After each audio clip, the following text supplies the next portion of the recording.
अपना booster session का 02 है। बूस्टर सेशन में आपको पता है कि हम लोग बेसिक डिस्कशन नहीं करते, छोटी छोटी चीज़ें डिस्कशन नहीं करते, सीधा टू दी पॉइंट बात करते हैं। सवालों को कैसे अप्रोच किया जा सकता है, कैसे जल्दी से सॉल्व किया जा सकता है, उसके ऊपर ही हमारा प्रॉपर डिस्कशन रहता है। तो आज जो पहला क्वेश्चन आपके सामने है, ऑलरेडी फर्स्ट सेशन में आपको दे चुका हूँ जिसमें लगभग 30 सवाल कराया हूँ। आज वाले सेशन में 46 के लगभग सवाल हैं, जिसमें से कुछ क्वेश्चंस मैं कराऊंगा और कुछ आपके होमवर्क रहेंगे। तो आपको सारे के सारे सवाल, कोई भी सवाल ऐसे रैंडम देखना नहीं है। आपको क्या करना है, पॉज करना है, सॉल्व करने का कोशिश करना है, देन सॉल्यूशन देखना है। अब मैं बिल्कुल स्लो नहीं होऊंगा, बिल्कुल पॉज नहीं लूंगा, मैं एक लगातार कंटिन्यूअस सॉल्व करूंगा। इट्स योर रिस्पॉन्सिबिलिटी कि pause the video and try the question then watch the solution. मेरी बात फिर से एक बार सुन लो, मैं एक बार स्टार्ट होऊंगा तो लगातार पढ़ाऊंगा, कोई बात नहीं करूंगा, कोई भी इधर उधर की रैंडम इररेलेवेंट टॉक हमारे क्लासेस में नहीं होती, एज यू नो। नेक्स्ट, मैं पॉज नहीं लूंगा कि आपके सामने सवाल लेकर यहाँ पे 40 सेकंड खड़ा हूं और देन सॉल्यूशन करा रहा हूं। थर्ड, मैं स्टार्ट करूंगा तो एंड तक ले जाऊंगा। And it's your responsibility, your duty कि आपको पॉज करना है हर क्वेश्चन पे, आपको एक रफ कॉपी रखना है, उस पे सॉल्व करने का ट्राई करना है, देन मेरी सॉल्यूशन देखना है। कुछ अगर एक्स्ट्रा फैक्ट बता दिया, कुछ बातें बता दिया, उसको नोट डाउन करना है। अभी हम लोग क्विजेज की शुरुआत नहीं कर रहे हैं, जैसे अभी एक दो लोग और बंदे हायर कर रहे हैं, एक दो बंदे आ जाएंगे तो हम लोग क्या करेंगे, इन सारे सवालों को टाइमर के साथ क्विज के फॉर्म में दे देंगे। मान लो इसमें 46 सवाल है तो 46 मिनट या 45 मिनट या 40 मिनट का एक क्विज दे देंगे। उस क्विज को पहले आप सॉल्व कर लोगे, फिर उस क्विज का एनालिसिस कर लोगे, क्या क्या आप में कमियां रही। देन आप अगर क्लासेस को देखोगे तो आपकी जो स्पीड है, आपके जो परफेक्शन है, वो ज़्यादा अच्छा हो जाएगा। तो अभी थोड़ा टाइम लगेगा, इसके बाद हम लोग क्विजेस भी देना प्रोवाइड करेंगे। इस वजह से मैं आपको एक बात और बोलता हूँ कि अगर आपके कोई भी दोस्त है, यार है, अपना कजिन है, रूम पार्टनर है, लाइब्रेरी पार्टनर है, कोई भी है जो तैयारी करता है, जिसका स्पीड में इशू है, जिसके स्कोर 30 मार्क्स, 35 मार्क्स, 25 मार्क्स या फिर 40 मार्क्स ऐसे आ रहे हैं 50 में से, अगर वो 50 आउट ऑफ 50 लाना चाहता है, प्रैक्टिस करना चाहता है, मैथ्स की प्रैक्टिस नहीं है, कॉन्सेप्ट तो पढ़ चुका है लेकिन प्रैक्टिस नहीं है, तो उसे आप स्पीड बूस्टर कोर्स को भी रिकमेंड कर सकते हो, जिसमें सिर्फ बूस्टर सेशन आपको मिलेगा, कैसे स्पीड इंक्रीज करते हैं। आ जाओ अब हम लोग सेशन को स्टार्ट करते हैं। चलो, by mistake the reciprocal of a positive fraction got typed in place of itself and thereby it's value got reduced by 175/4%। What is the value of fraction? गलती से एक धनात्मक संख्या का व्युत्क्रम स्वयं के स्थान पर टाइप हो गया और इस प्रकार इसका मान 175/4% कम हो गया। 175/4% का मतलब क्या है? 175/400, 25 आते 175, 25 एकम 25, 25 छक्के 150। मतलब अगर वो संख्या 16 था तो 7 कम हो गया, इट मीन्स वो 16 से 9 हो गया। कब हुआ सर ऐसा? 16 से 9 वो कब हुआ? जब x के जगह पर गलती से 1/x टाइप हो गया। यही बोल रहा है ना कि उसका उल्टा गलती से लिख दिए। अगर मैं इसको सॉल्व करूं तो x रेशियो 1/x है, अगर इसको मैं नॉर्मल फ्रैक्शन के फॉर्म में लिखूं तो ये x² रेशियो 1 होगा। क्यों सर? क्योंकि वो फ्रैक्शन में था तो मैं सारे में x से मल्टीप्लाई कर दिया तो ये x² रेशियो 1 हो गया। अब अगर मैं इसका इक्वेट कर दूं तो इक्वेट करूंगा तो क्या होगा? x²/1 बराबर है 16/9, तो x² बराबर होगा 16/9, x बराबर होगा 4/3। क्लियर? जी सर। बस आपको ऐसे सवालों में देखना था और सॉल्व करना था। एक सेकेंड भी ऐसे सवालों में पॉज नहीं लेना होता, जो बोला है उसी स्टेप को फॉलो करते जाओ, क्योंकि इसमें कोई शॉर्टकट लगता नहीं है। अभी देखो आपके सामने एक सवाल और आएगा, देखो सवाल कुछ यूं है मेरे भाई कि a fraction in reduced form is such that when it is square and then its numerator is increased by 25% and denominator is reduced by 280%। Language का आपको ध्यान देना है। यहां पर लिखा है जब किसी भिन्न को इस प्रकार कम किया जाता है कि भिन्न का वर्ग करके उसके अंश को 25% बढ़ाया जाए और हर को 80% कर दिया जाए। 80% बढ़ाया या घटाया नहीं गया है, 80% कर दिया गया है। It results in 5/8 of the original fraction. हो क्या रहा है, उसके बाद जो रिजल्ट आ रहा है ओरिजिनल फ्रैक्शन का 5/8 आ रहा है। तो बोल रहा है कि मूल भिन्न का अंश और हर का प्रोडक्ट क्या है, product of numerator and denominator of the original fraction. मैं मान लिया मेरा भिन्न था x अपॉन वाई, इसको स्क्वायर किया तो x square upon y square हो गया। अब बोला है कि 25% से न्यूमरेटर को इंक्रीज कर दो, मतलब मैं उसको 125% बना दिया। किसी चीज को 25% से इंक्रीज करने का मतलब क्या है, 100 से 125% हो गया। दूसरे को बोल रहा है कि 80% पर ला दो, तो मैं इसका 80% ला दिया।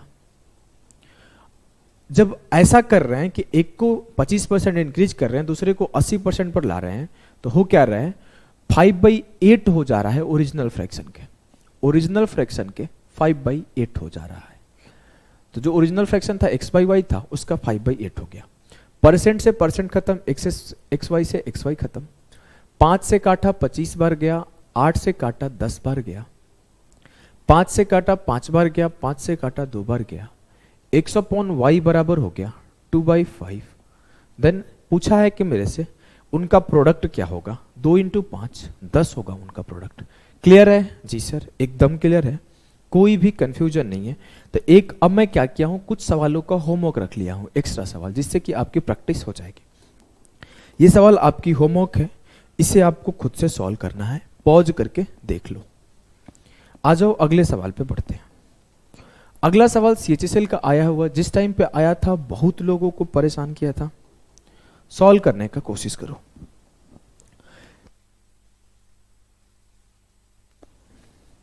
चलो मैं अगर देखूं क्या बोला है सवाल, with reference to a number greater than 1 the difference between itself and its reciprocal is 25% of sum and its reciprocal. सवाल यहां तक पढ़ के रुको। बोला है एक से बड़ी संख्या के संदर्भ में उसके और उसके व्युत्क्रम के बीच का अंतर, मान लो मैं बोला x और उसका डिफरेंस x - 1/x। खुद बोल रहा है कि खुद और खुद के रेसिप्रोकल का डिफरेंस और उसके व्युत्क्रम का योग, अगर मैं बोलूं कि x और +1/x का 25% है। इतना तो पता है कि सम हमेशा बड़ा होता है, डिफरेंस हमेशा छोटा होता है। कभी भी होगा तो जनरल सी बात है कि दो नंबर को ऐड करूंगा तो वो बड़ा होगा। तो इतनी तो समझ होगी कि इसका 25% ये होगा। 25% का मतलब क्या होता है, 1/4। अगर ऊपर वाला 4 होगा तो नीचे वाला इसका 25% 1 होगा। जी हाँ सर। अब देखो कुछ लोग इसे सॉल्व करेंगे, लेकिन जिसको थोड़ी सी मेरे से पढ़े हुए हैं, नॉलेज है, अगर वो यूट्यूब पे भी मुझे फॉलो करते हैं, कैलकुलेशन सीरीज पढ़े होंगे, तो उनको मैंने CND सिखाया है, concept of componendo and dividendo.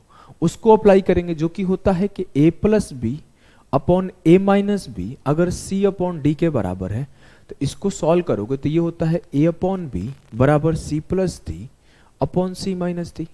इस कॉन्सेप्ट को अप्लाई कर दो। x + 1/x upon x - 1/x था, मैं क्या किया, इसको लिखा तो x अपॉन 1/x और ये हो जाएगा 4 × 1 = 5 और 4 से 1 गया 3। अगर मैं इस x को ऊपर ले जाऊं तो x स्क्वायर हो जाएगा। जी हाँ सर, x स्क्वायर ये हो गया। तो x स्क्वायर इक्वल्स टू कितना आया, 5/3। अब मेरे से बोला है आगे, किसी संख्या की चौथी घात उसके वर्ग से कितना प्रतिशत अधिक है। अब ये वर्ग है, स्क्वायर है, how much percentage is the fourth power of the number greater then its square. अब ये स्क्वायर है, इसका फोर्थ पावर निकाल दो, ये हो जाएगा 25/9। इसका रेशियो देखो, 5/3 रेशियो 25/9। 3 से 3 खत्म, 5 से 5 खत्म, ये 3 यहां आ जाएगा। नॉर्मल रेशियो क्या हुआ, 3 × 3 = 9, 5 से 5 काटा तो ये 1/5/3 था, पूरे में 3 से मल्टीप्लाई किया तो 3 यहां हो गया, तो ये 3/5 हो गया। अब 3 से 2 बढ़ा है, 2 के ऊपर 3 बढ़ा, मतलब 66.67%। इतना तो समझ है ना, आपको रुकना थोड़ी है, नहीं रुकना है। 2 का इंक्रीज है 3 के ऊपर, इट मीन्स 66.67%। आप अगर पॉज करके यहां सोचने लगे कि 3 से इंक्रीज है 5 का, फिर 2 का बढ़ा, 2/3 × 100, इतना टाइम कहां है। आपका बेसिक क्लियर है, आपको याद होना चाहिए कि 2/3 का मतलब 66.6% होता है। जैसे ही आपको ये लिखे 3 से 5 हो रहा है, आपका आंसर आ गया, ये स्टेप लिख के आपको टाइम बर्बाद बिल्कुल नहीं करना है, समझ गए। चलो नेक्स्ट क्वेश्चन पे चलते हैं। नेक्स्ट क्वेश्चन को सॉल्व करने का कोशिश करो। नेक्स्ट क्वेश्चन है आपका CHSL 2019 का पूछा हुआ। For a number greater than 1 the difference between itself and its reciprocal is 2% of the sum of itself and its reciprocal. इस टाइप का सवाल पीछे वाला भी था। अच्छा चलो एक सवाल और है, मैं इसको करा दे रहा हूं। बोला है कि एक से बड़ी संख्या के लिए उसके और उसके व्युत्क्रम का बीच का अंतर उसके और उसके व्युत्क्रम के योग का 2% है। फिर से वही है कि x + 1/x और x - 1/x में एक रिलेशन दिया है। रिलेशन क्या है कि जो सम है, सम का 2% है आपका डिफरेंस, तो ये 50:1 है। क्यों सर? 2% का मतलब होता है 1/50। अगर सम 50 है तो इसका 2% डिफरेंस है। अब मैं इसे सॉल्व किया तो मुझे पता है कि x/1/x आएगा, जो कि ऊपर जाके x² हो जाएगा। ये बराबर है 51/49 के। जी हाँ। अब आगे बोला by how much percent nearest to an integer is the square of the number less than its cube. ये सवाल अगर पहली बार आया हो किसी भी पेपर में, आपको सबसे पहला काम करना है सवाल को पढ़ते टाइम सॉल्व करना तो स्टार्ट कर दिया, लेकिन स्किप कर दो। यहां तक आप सॉल्यूशन अगर कर भी लिए हो स्टार्ट करके तो भी स्किप कर दो। ऐसे सवाल में एरर होने के चांसेस ज्यादा रहते हैं। फिर भी हम लोग अभी सॉल्व करते हैं, देखते हैं क्या होता है। अब अगर मैं इसको सॉल्व करूं, इसको 2 बार 7 से डिवाइड कर देता हूं। 7 से डिवाइड कर दिया, कैसे करूंगा देखो। मैं बोला 7 × 7 = 49, 7 से इसको काटा, 7 × 7 = 49, 2 बच गया, 7 × 2 = 14, 6 बच गया, 7 × 8 = 56। आगे छोड़ देते हैं, 7 से काटा 1.04, x² बराबर हो गया 1.04, x बराबर हो जाएगा लगभग 1.02। लगभग इसलिए बोला क्योंकि मुझे पता है कि जो 10404 होता है ये 102 का स्क्वायर होता है। जब आप कैलकुलेशन में पढ़ते हो तो वहां पे स्क्वायर सिखाते हैं हम लोग, फास्टेस्ट कैसे कैलकुलेट करना है। अब मैं इसी को अप्रोक्सीमेटली देख लिया कि 1.04 है तो लगभग इसका x 1.02 आएगा, लेकिन ये मेरे से पूछा ही नहीं है। मेरे से ये पूछा है ना कि by how much percentage is the square of the number is less than its cube. अब इसके क्यूब से स्क्वायर कितना कम है, मैं इसी वजह से बोला छोड़ दो, क्योंकि स्क्वायर तो निकल रहा था लेकिन क्यूब निकालना इसका डिफिकल्ट है। अब आपका ब्रेन एकदम हैंग कर जाएगा, क्या करूं कैसे करूं। लेकिन वही थोड़ा चालाक बच्चा होगा, दिमाग लगा देगा, वो 102 का लगभग देख लेगा कितना क्यूब आएगा। लगभग समझते हो ना, एकदम नियरेस्ट टू। ओ या तो उसे याद हो, याद तो पॉसिबल नहीं है। 102 का क्यूब किसको याद रहता है? 102 का स्क्वायर याद रह जाता है, इजी है, बट क्यूब नहीं रहता। ऐसे केसेस में फंसने के चांसेस ज्यादा रहते हैं। यही रीजन है कि मैं आपसे बोलता हूं कि ऐसे सवाल को स्किप कर दो। जैसे ही पढ़ो इस स्टेप पर आओ, यार ये तो लेंदी हो रहा है, छोड़ दो। अब जब छोड़ रहे हो तो पेपर में एक मार्क लगा दो कि ये सवाल यहां तक सॉल्व किया हूं, इससे आसान हो जाता है सॉल्व करना। आज हम लोग इसको करते हैं। अगर मैं बोलूं 102 का क्यूब, तो आप एक तरीका है क्यूब निकालने का ये वाला। अब मैं बोला शॉर्टकट सिखा देते हैं, लेकिन शॉर्टकट से अभी मैं कराता नहीं हूं। अभी मैं आपको इजीएस्ट तरीका, मान लो कि सब कुछ भूल गए हो, कुछ भी दिमाग में नहीं है, फिर कैसे करोगे। शॉर्टकट एक है कि 100 और 2 ना मान के इसको 10 और 2 मान के सॉल्व कर दो। a cube plus b cube, याद है a² b ab², ऐसे करके आप कर सकते हो। लेकिन मैं प्योर बेसिक से समझाता हूं। मान लो कि 100 + 2 हो गया, जल्दीबाजी में हो, कुछ भी याद नहीं आ रहा है, फिर आप क्या करोगे। ये 102 का क्यूब नहीं है, 1.02 का क्यूब है, लेकिन हम लोग 102 का निकाल रहे हैं। 100 का cube plus a cube plus b cube, 2 का क्यूब प्लस 3a² b। 100 का स्क्वायर, 100 पर 2 0 इंटू 3 इंटू 2, 3 इंटू 100 का स्क्वायर इंटू 2, तो 3 दूना 6 पर 4 0। सही है जी सर। 3ab², 3 इंटू 2 का square 4 into 100। a plus b का होल क्यूब तो आपको याद होगा, नहीं याद होगा तो आप याद करके सॉल्व करना। 3 चौकों का 1200। अब मैं सबको ऐड किया 8 0 2 1 6 1.061208। क्यों सर? क्योंकि मुझे पता है नीचे 2 जीरो है, तो 2 जीरो का 8 अक्षर तो छोड़ देंगे हम लोग। अगर 8 अक्षर छोड़ने जाए 1 2 3 4 5 6 7 8, भैया ये तो बहुत छोटा हो गया यार, कुछ गड़बड़ हुआ है क्या? 2 2 4 2 6 सही है, सब सही है। नीचे अगर 100 पे देखूं मैं तो लगभग आपका वही आ रहा है, कुछ छूट रहा होगा। 2 2 4 2 6, अच्छा 6 जीरो छोड़ के आएगा, यहाँ पे आएगा 1.061208। अब अगर मैं आपसे बोलूं कि अगर मेरे से आप CI पढ़े हो, मैं आपको सिखाना चाहता हूं जो समझना, अगर आप मेरे से CI पढ़े हो तो इस सवाल का जो क्यूब था ना जल्दी लिख लेते। किसी को पता होगा 3 इयर्स रूल जिसमें मैं सिखाता हूं, किसी को भी पता होगा जो YouTube पे भी फॉलो किया है, उसे अच्छे से पता है कि 2% 2 साल में 4.04% का देता है इंटरेस्ट और 3 साल में 6.1208 का देता है। अब देखो ये डेटा यहां पे यूज है 6.1208, मतलब वो देखते बोल देता 1.02 है ना, तो 1 का हो जाएगा 1, 2 का हो जाएगा 6.1208 सक्सेसिव इंक्रीज, तो इसका जो क्यूब का वैल्यू आएगा लगभग 1.06 आएगा। ऐसे ये होता है, कहीं का मेथड कहीं पे लगा देना। अभी तो आपको नंबर सिस्टम में जब सिखाऊंगा तो नंबर सिस्टम का यूज में और सिंप्लीफिकेशन का यूज भर भर के होगा। अब देखो क्या है, ये कितना बड़ा है? 0.2 बड़ा है, 0.02 बड़ा है। यही पूछा है ना कि इसका स्क्वायर इसके क्यूब से कितना छोटा है। 0.02 छोटा है, किसी संख्या का वर्ग उसके घन से कितने प्रतिशत छोटी है। अब 0.02 छोटा है 1.06 पर, तो 0.02 अपॉन 1.06 इंटू 100। अगर मैं इसको काटूं, 2 डेसिमल इसका 2 डेसिमल हट गया, 2 से काटा 53 टाइम्स गया, 100 अपॉन 53 है, 100 अपॉन 53 है। कुछ गड़बड़ लग रहा है सवाल में, नहीं सब कुछ सही है।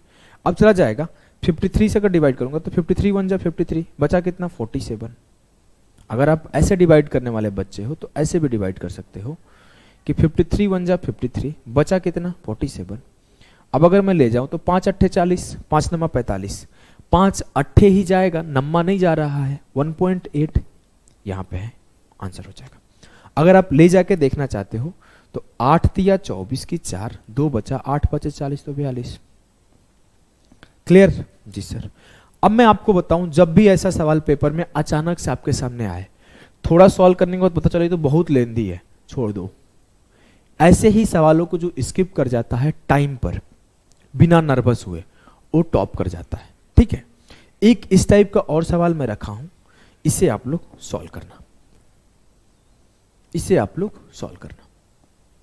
लो सॉल्व करो, आंसर खुद से निकालना क्या आएगा। अगले सवाल पर बढ़ते हैं हम लोग। देखो ये जो आगे आने वाले 5-6 सवाल हैं, ये मेंसुरेशन बेस्ड है। हो सकता है आपको कम समझ में आए अगर आपकी मेंसुरेशन नहीं पड़ी हुई है, क्योंकि मैं अपने फार्मूला अप्लाई कर दूंगा। मुझे पता है कि भैया सिलेंडर का वॉल्यूम क्या होता है, मेरे से कोई पूछा, अब जिसे वॉल्यूम याद ही नहीं है वो क्या अप्लाई करेगा। अब जिसे याद है कि इसका वॉल्यूम होता है πr²h, अब उसको अप्लाई करना ऐसे सवालों में कि रेडियस इतने से इंक्रीज है, हाइट इतने से इंक्रीज है, वो जल्दी अप्लाई करेगा। अब किसी को याद ही नहीं है, उसको यही सीखना बाकी है कि वॉल्यूम जो होता है πr²h, उसे थोड़ी दिक्कत होगी, थोड़ा टाइम ज्यादा लेगा। मेरे से सवाल पूछा गया, radius of right circular cylinder is decreased bye 10% and height is increased bye 20%। 10% से डिक्रीज है तो 10 से 9, 10 से 9, और ये 20% से इंक्रीज है तो 5 से 6। इतना तेज मैं करूंगा, आपको भी इतना तेज करना है। कैसे करना है ध्यान से सुनो। Pi is the constant thing, use नहीं करेंगे। बचा क्या r²h। r अगर डिक्रीज हुआ है 10% तो 2 बार डिक्रीज होगा, r इंटू h। तो एक बार ये r, एक बार ये r, एक बार h। ये क्या बना कंप्लीट r²h, ये क्या बना कंप्लीट r²h। हमारा वॉल्यूम कंपैरिजन हो जाएगा। ये मेरा क्या है ओरिजिनल वॉल्यूम, ये मेरा क्या है न्यू वॉल्यूम। ओरिजिनल वॉल्यूम यहां लिखूंगा, न्यू वॉल्यूम यहां लिखूंगा, देखूंगा क्या इंक्रीज डिक्रीज है। अब मेरे को पता है कि 4/3 पाई आर क्यूब स्फीयर का होता है, तो मैं फटाफट आर को 3 बार निकाल लूंगा। यहां पर आपको मेंसुरेशन का फॉर्मूला याद होना बहुत जरूरी है। आ जाइए सॉल्व करते हैं। अगर आपको याद है तो इतना स्पीड से लिखोगे, और आप अगर टैलेंटेड हो तो और भी तेज कर सकते हो, मैं आपको बता दूंगा कैसे। मैं देखो पहले ऐसे सॉल्व करते हैं। 10 दहा 100 बचे 500, 9 9 81, 6 कम 6 6 8 48, 500 पे 500 से 486 हो गया, तो 5 से अगर काट दूं तो 100 से कितना हो गया, 5 नम्मा 45, 5 7 35, 5 दूना 10, 100 से 97.2 हो गया। कितना का डिक्रीज है भैया, 2.8% का डिक्रीज इन 2.8%। देखो आपको पता होना चाहिए 100 पर कोई भी नंबर का इंक्रीज या डिक्रीज उतना परसेंट का इंक्रीज या डिक्रीज होता है। अगर मैं बोलूं कि 100 पर x का इंक्रीज, इट मींस x% का इंक्रीज है। 100 पर y% का डिक्रीज मतलब y का डिक्रीज है। तो वही 100 पर 2.8 का डिक्रीज था, इट मींस 2.8% का डिक्रीज था। मैं ये चीज देख के यहां से 5 से काट दिया। अगर आपके सामने कभी भी कुछ यूं रेशियो मिलता है कि कोई रेशियो 25 से 36 हो रहा है, तो आप क्या करोगे, ऐसे नहीं करोगे 25 पे कितना बढ़ा 11, 11/25 इंटू 100। ये सब उल्लू पुल्लू बच्चे करते हैं और 44% निकालेंगे। ऐसे नहीं करना, आपको क्या करना है, सीधे इसमें 4 से मल्टीप्लाई कर दो। 4 25 चौके 100, 36 चौके 144, 100 से 144 हो रहा है। ये मन में सोच लो, 44 का वृद्धि मतलब 44%। कल को आपके सामने आ गया सवाल कि कोई संख्या 5 से 8 हो रहा है, तो कैसे करोगे, 20 25 100, 20 8 160, 20 25 100, मन में करो ये चीजें, 20 8 160, 60% का ग्रोथ है। कल को कुछ ऐसे आ गया, कोई संख्या है 20 से 33 हो रहा है, तो आप क्या करोगे, 20 25 100, 33 5 165, 100 से 165 है, इट मीन्स 65% का ग्रोथ है। कल को ऐसे आ गया सवाल आपके सामने कि कोई संख्या 25 से 18 हो रहा है, बताइए क्या डिक्रीज है, 25 चौके 100, 18 चौके 72, 7 चौक 28% का डिक्रीज है। इससे तेज होता है चीजें। अभी आपको मैं धीरे धीरे अदर चैप्टर में जैसे जैसे जाऊंगा तो मैं इनको यूज कर करके आपको सिखा दूंगा। कल को अगर मैं ऐसे मेरे सामने आ गया कोई संख्या 700 से कितना हो रहा है, मान लो 688 हो रहा है, कितना परसेंट का डिक्रीज है, मैं ये नहीं चेक करूंगा कितना, ऐसे हमेशा आता रहता है। मैं 7 से भागा दे दूंगा, 7 9 63, 5 बचा, 7 8 56, 2 बचा, 7 दूना 14, 100 से 98.2 मतलब 1.8% का डिक्रीज है। इस तरीके से करोगे तो आपका स्पीड डेवलप होगा। आपके सामने ऐसे सवाल आता है, मान लो कोई संख्या है 525 से मान लो 625 हो रहा है, कुछ ये तो थोड़ा सा डिफिकल्ट हो गया, 625 रख लेते हैं। कोई संख्या है 625 से मान लिया कि 785 हो रहा है, तो क्या करोगे, देखो सिखाता हूं कैसे करोगे। पहले 5 से काटो 125, फिर 5 से काटा 14 5 70, 15 5 75, 5 7 35।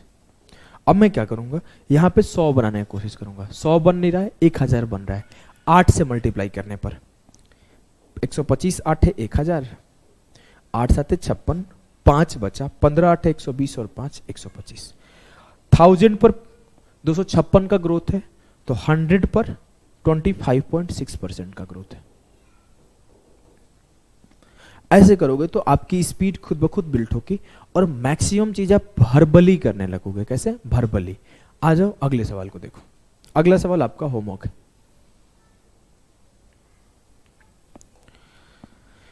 खुद से करना इस सवाल को, मैं साइड हो गया। चलो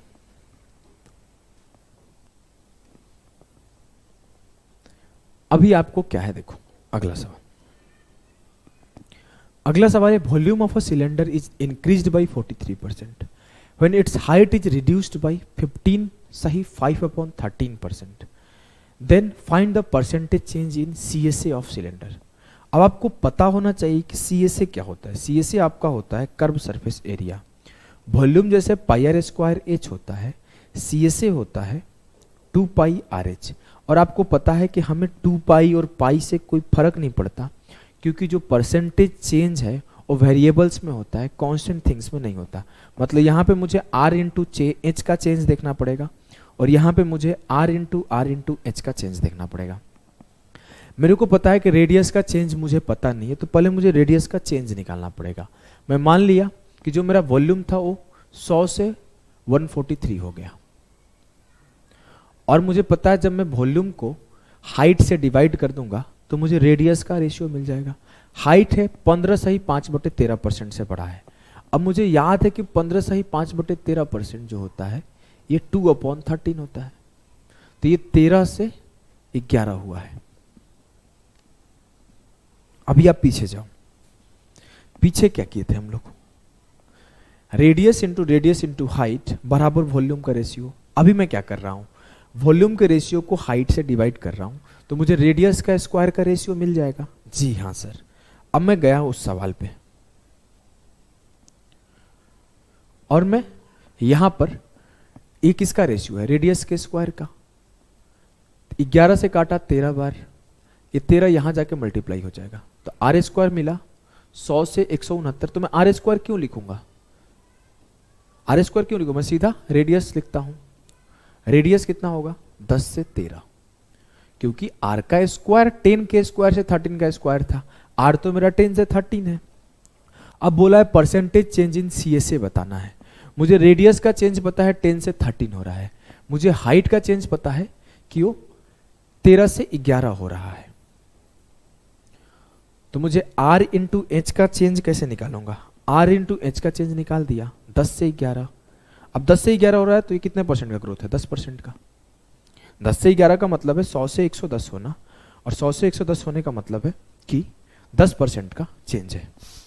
ठीक बोलोगे जी सर, कोई दिक्कत नहीं, कोई दिक्कत नहीं है सर किसी भी तरीके का। अगले सवाल पे मूव करते हैं, चलो।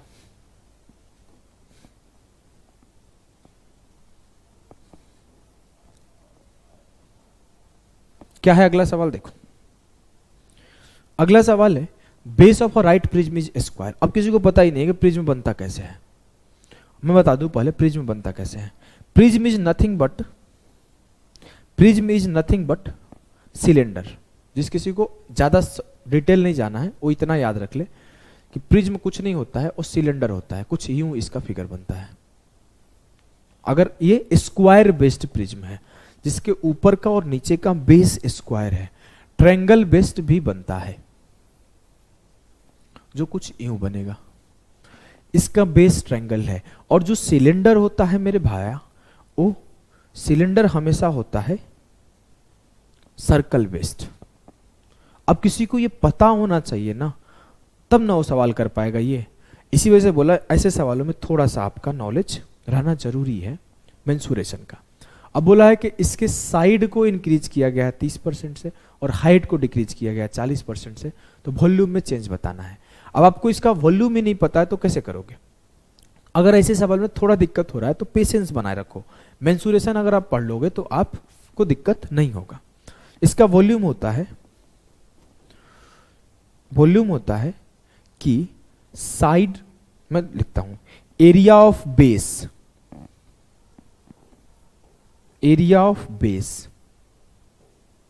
Into height. अब इसका बेस क्या है सर, इसका बेस है स्क्वायर, और स्क्वायर का एरिया कैसे होता है, ये ए है। ये स्क्वायर अगर मैं फॉर्म करता हूं तो ये इसका एरिया क्या होगा, ए इंटू ए स्क्वायर, और इसका हाइट क्या है एच। अब मेरे को अगर चेंज निकालना है तो चेंज कैसे निकालूंगा, ए इंटू एच। अब देखो ऐसे सवालों में ना बहुत ज्यादा, अगर जो बच्चा एडवांस वीक है फंस जाएगा। जिसका एडवांस वीक नहीं हो तो देखेगा, बोलेगा अच्छा 30% का 2 डिक्रीज है, 10 से 7 कर दो, इंक्रीज है ना तो 10 से 13 कर दो, और एक 40% का डिक्रीज है तो ऐसे कर लेते हैं 10 से 6 कर लेते हैं। 13 169, 6 9 54, और 16 6 96, और 5 101।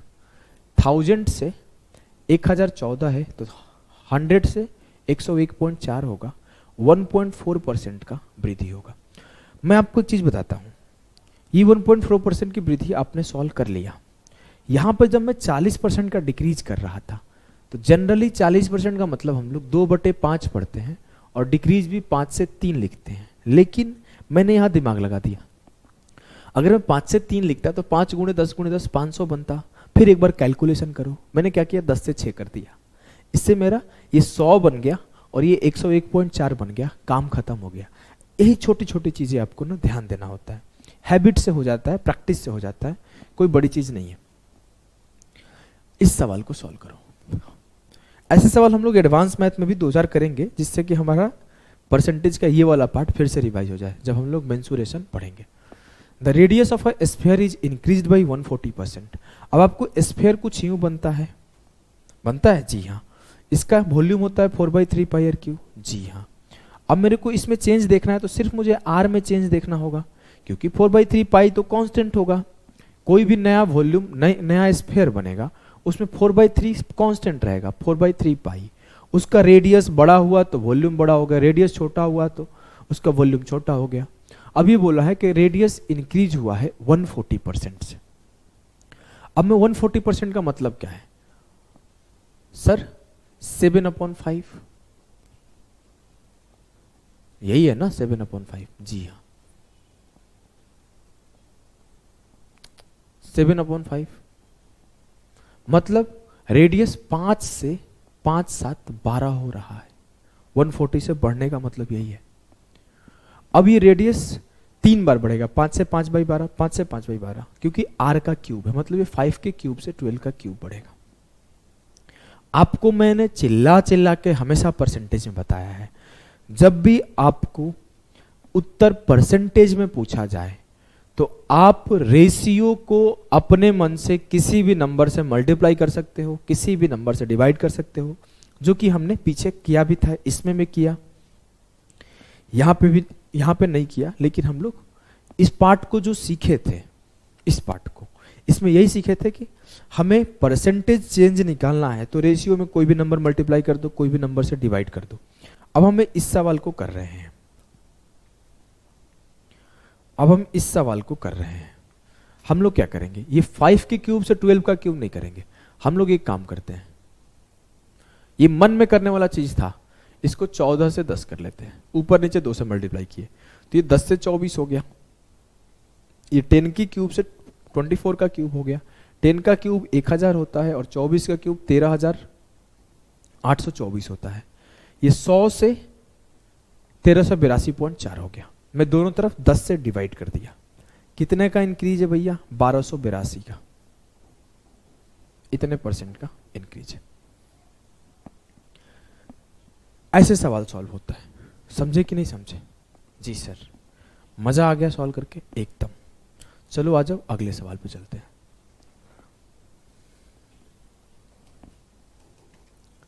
बोला है John got 20% marks in an examination and failed by 10%. In the same examination, Jack got 35% marks and were 20 marks more than the passing marks. अब देखो ये 20% पाता है, 10 से फेल हो जाता है। पास मार्क्स क्या होगा? 20% प्लस 10%, और ये क्या होगा? 35% माइनस 20। पास मार्क्स अगर मैं लिखूं कि पास मार्क्स क्या है, तो आप बोलोगे सर जॉन को 20% मार्क्स मिला था, अगर उसे और 10 मार्क्स मिल जाता तो पास हो जाता, और सेम एग्जामिनेशन में जैक को 35% मिला था, उसे 20 मार्क्स कम भी मिलता तो भी वो पास हो जाता। जी हाँ, तो दोनों का पास मार्क्स बराबर है। ये चीज लिखना नहीं है, यहां से आपको सीधे लिखना है ना, जब भी ऐसे सवाल आए तो चेंज इन परसेंटेज और change in marks. Percentage change क्या है? 35 से 20 गया 15%, और चेंज इन मार्क्स क्या है? ये फेल है तो -10, तो 20 से 10 गया 30। ये मिटा दो, ऐसे करना होता है, समझे? जी सर। अब मेरे से पूछा है find the percentage of minimum marks required to pass. उत्तीर्ण होने के लिए आवश्यक न्यूनतम अंकों का प्रतिशत ज्ञात करिए। 15% बराबर है 30 के। मैं बोलूं कि 5% किसके बराबर है, तो आप बोलोगे सर 10 के। मैं बोलूं 10% किसके बराबर है, दोनों तरफ 2 से मल्टीप्लाई कर दिए। यहां पहले 3 से काटे थे, अब 2 से मल्टीप्लाई कर दिए। 10% बराबर है 20 में, 20 के। 10% की जरूरत नहीं थी, मैं यहां पे सीधे सॉल्व कर लिया।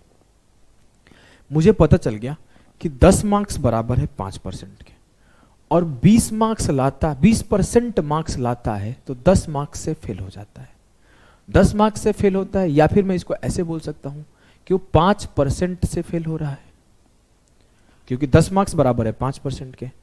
तो अगर उसे और 5% दे देता तो पास हो जाता, मतलब 25% पास ही मार्क्स है।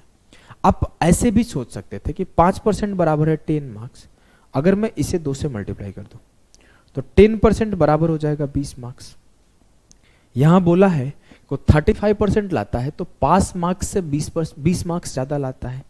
अगर मैं उस 20 को परसेंटेज से चेंज कर दूं तो ये हो जाएगा 10%।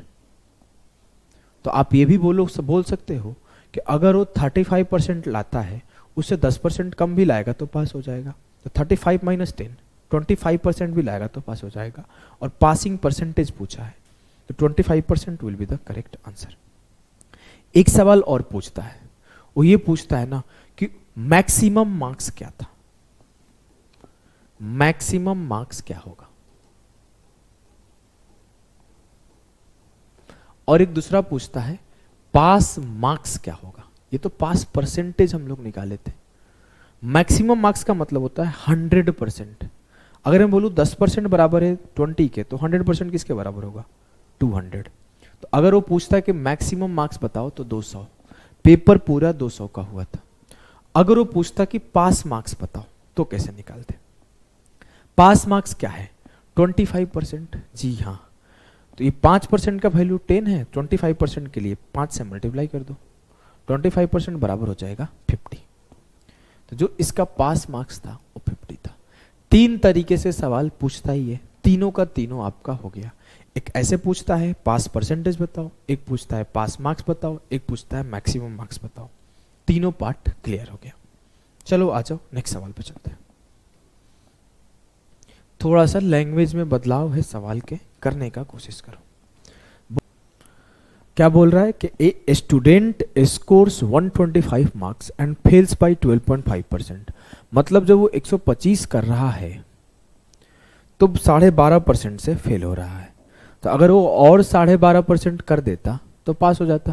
तो 125 प्लस 12.5%। जी सर, ठीक है, ये है उसका पास मार्क्स। अगर मैं बोलूं, फिर बोला है while another student who scored 240 marks gets 10.5% of total marks more than the minimum required pass। जो 240 किया है, अगर वो 10.5 कम भी करता तो पास हो जाता। जी सर, तो 240 माइनस 10.5% है जो पासिंग मार्क्स। क्लियर है? जी सर, एकदम क्लियर है, कोई दिक्कत नहीं है। मैं क्या किया, परसेंट को एक तरफ और मार्क्स को एक तरफ किया। 12.5 प्लस 10.5 23%। 240 माइनस 125 115। 1% बराबर 5, 23 से काट दिया। मेरे से पूछा गया what is the passing marks percentage. Passing marks percentage बताना है। 5 मार्क्स बराबर है 1% के, दोनों तरफ 25 से मल्टीप्लाई कर दो। 125 मार्क्स बराबर होगा 25% के। तो इस 125 के जगह पर मैं 25% लिख सकता हूं। तो 25 प्लस 12.5 37.5% जो है वो पासिंग मार्क्स है, पास मार्क्स है। क्लियर? जी सर, एकदम क्लियर। अगले सवाल को करने का कोशिश करो। अगला सवाल है सीडीएस का आया हुआ कि एक एग्जाम में fails by a candidate scoring x% marks in a marks. x% marks करके ए मार्क्स से फेल हो जा रहे हैं साहब। अगर उनको ए मिल जाता तो पास हो जाते। पासिंग मार्क्स, पास मार्क्स ये है।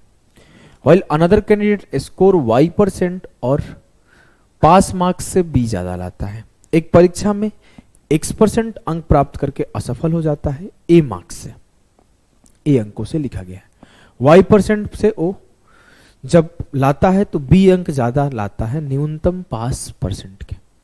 तो बोला गया अधिकतम अंक क्या है, मतलब 100% का वैल्यू निकाल दो।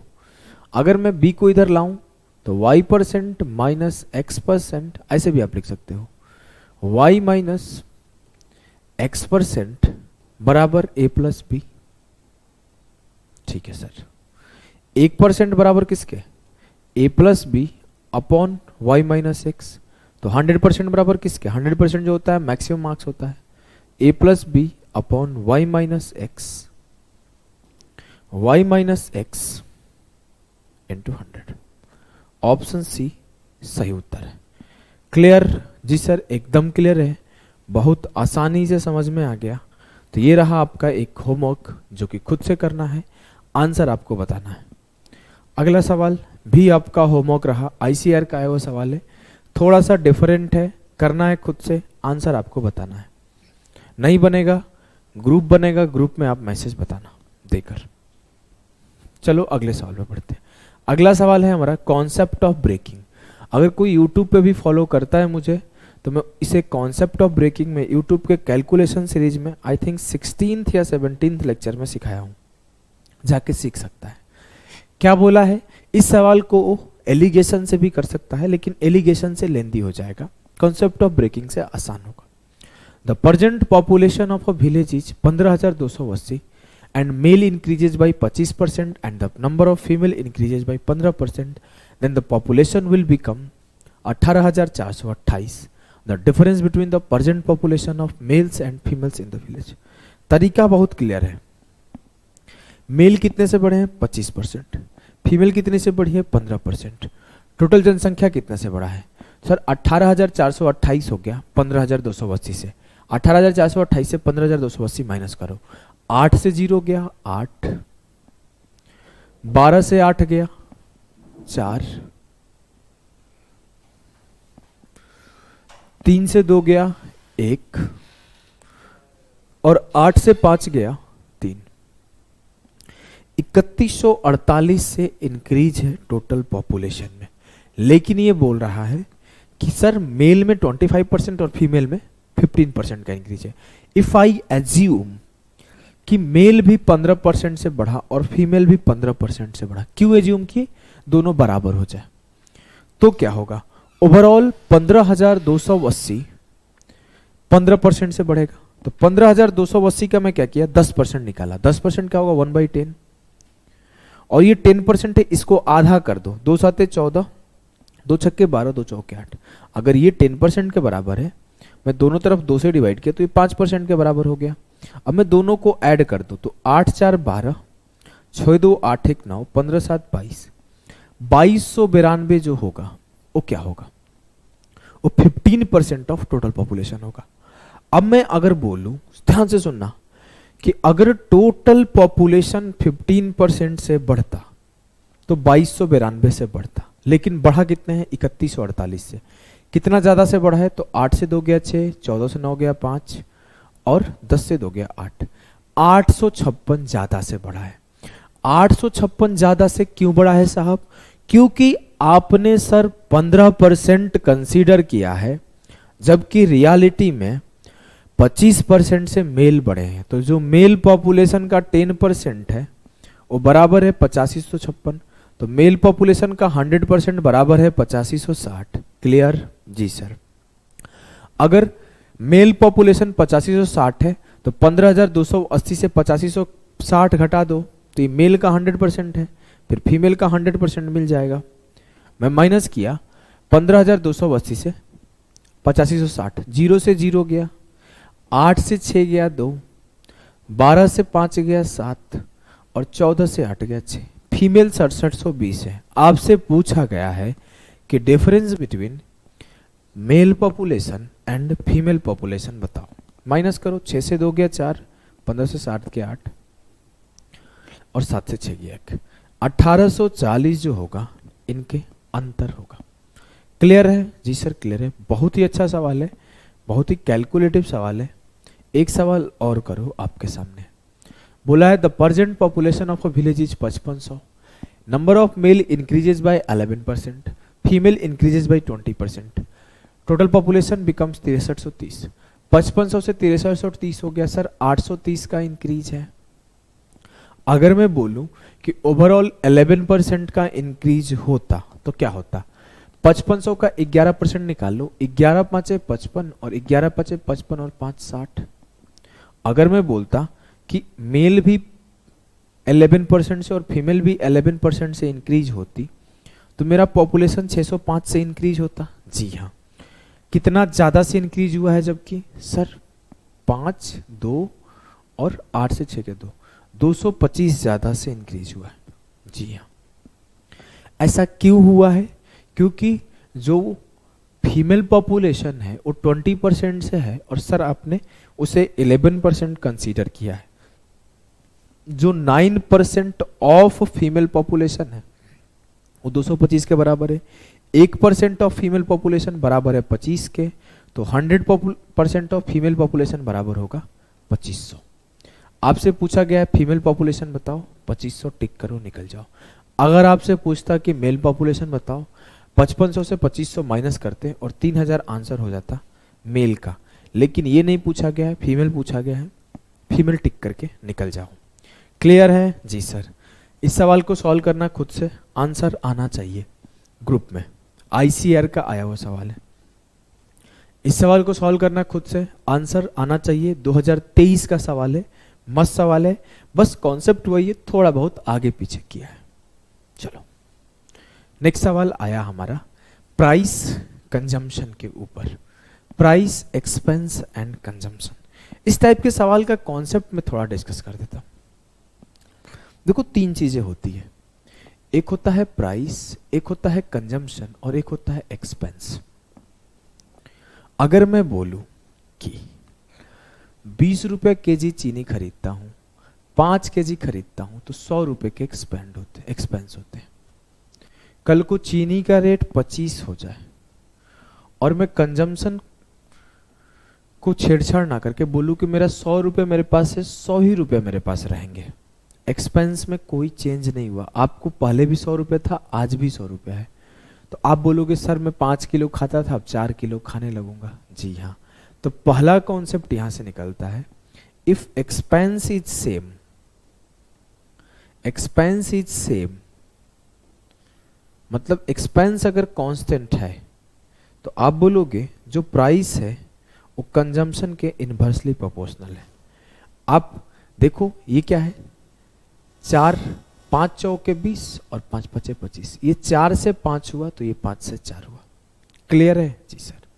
इसी तरीके से अगर मैं इसी एग्जांपल को थोड़ा सा रिवर्ट करूं और मैं बोलूं, ऐसे लिखते हैं,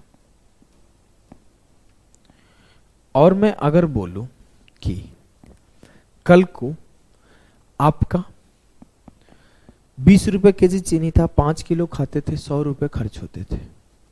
अब आपका 25 का चीनी हुआ तो आपने क्या किया, बोले कि 50 रुपए पापा अधिक दो, घर में चीनी का खर्चा बढ़ रहा है, मामा भी आके रह रहे हैं, मामा, तो चीनी का प्राइस भी बढ़ गया, आप 150 लगेंगे। तो अब आप घर पे 6 केजी चीनी लाते हो। तो यहाँ पे क्या हुआ, यहाँ पे ऐसा देखा गया कि जब प्राइस में चेंज हुआ, जब एक्सपेंस में चेंज हुआ, तो कहाँ कहाँ चेंज हुआ है। आप देखो सर, सिंपल सा बात आपसे अगर बोलूँ मैं, बहुत सिंपल सा, बिना दिमाग लगाए, मुझे अगर कंजम्पशन में चेंज निकालना होता तो मैं क्या करता, मैं अगर कंजम्पशन का चेंज निकालना चाहूँ कि C1/C2 क्या है, तो मैं सिंपल बोल दूंगा एक्सपेंस को पहले वाले प्राइस से डिवाइड कर दो और जो नया एक्सपेंस है उसे भी डिवाइड कर दो। या फिर मैं सीधा बोल दूंगा कि अगर मुझे एक चेंज देखना है कंजम्पशन में अगर चेंज देखना है तो मैं क्या करूंगा sir, simply expense upon price कर दूंगा। अगर मुझे प्राइस में चेंज देखना है तो मैं क्या करूंगा, simply sir expense upon consumption कर दूंगा। ये 2 चीजें आप अलग नोट कर लो। 2 चीजें और सिखाऊंगा मैं, ये 2 चीज को नोट कर लिए होंगे तो पहले उस 2 चीज पे डिस्कशन करते हैं। इस 2 चीज को नोट कर लो, इसकी भी जरूरत पड़ेगी जब हमारा कंजम्पशन प्राइस में चेंज आएगा। कई बार ऐसा होगा कि प्राइस में चेंज होगा और एक्सपेंस में चेंज होगा, कंजम्पशन का चेंज पूछेगा तो हम लोग एक्सपेंस अपॉन प्राइस कर देंगे। कई बार ऐसा होगा कि कंजम्पशन में चेंज होगा, एक्सपेंस में चेंज होगा, प्राइस में चेंज पूछेगा तो हम लोग जो एक्सपेंस है उसे कंजम्पशन से डिवाइड कर देंगे। कई बार ऐसा होगा कि एक्सपेंस सेम रहेगा तो जो हमारा प्राइस का चेंज है उसके रिवर्स हो जाएगा कंजम्पशन का चेंज। अब कहानी दूसरा है, कहानी ये है कि 20 से 25 रुपया चीनी हो गया, पहले 5 केजी खाता था, घर में मम्मी जिदी आ गई है कि चीनी कम नहीं हो सकता है, पैसा खर्चा बढ़ाओ, तो क्या होगा? मतलब मैं कंजम्पशन को कांस्टेंट रखूंगा। पहले भी 5 केजी खाता था, अभी भी 5 केजी खा रहा हूं, तो मेरा एक्सपेंस क्या होगा? 125 हो जाएगा। जी हाँ, अगर मैं कंजम्पशन को सेम रख रहा हूं तो क्या हो रहा है? जिस रेशियो में मेरा प्राइस बढ़ रहा है उसी रेशियो में मेरा एक्सपेंस बढ़ रहा है। देखो, 4 पच्चे 20, 5 चौके 20, 5 पच्चे 25, 25 चौके 100, 25 पच्चे 125। मतलब जिस रेशियो में प्राइस चेंज हुआ सेम उसी रेशियो में एक्सपेंस सेम हुआ। जी सर, तो प्राइस जो है वो डायरेक्टली प्रोपोर्शनल है एक्सपेंस के। क्लियर? जी सर। सेम आप देखोगे, अगर कल को ऐसे हो जाए, कल को ऐसे हो जाए कि आपसे बोले आप 20 रुपए चीनी लाते थे, 5 किलो खाते थे 100 रुपए। अब क्या हुआ कि अब आपके घर में आदमी की संख्या बढ़ गई, हो सकता है रिलेटिव आ गए, तो आपके घर में 6 केजी चीनी यूज होने लगा, लेकिन प्राइस जो है वो सेम है, 20 रुपए ही। तो अब जो हुआ, आपके यहां कॉस्ट क्या आएगा? 120।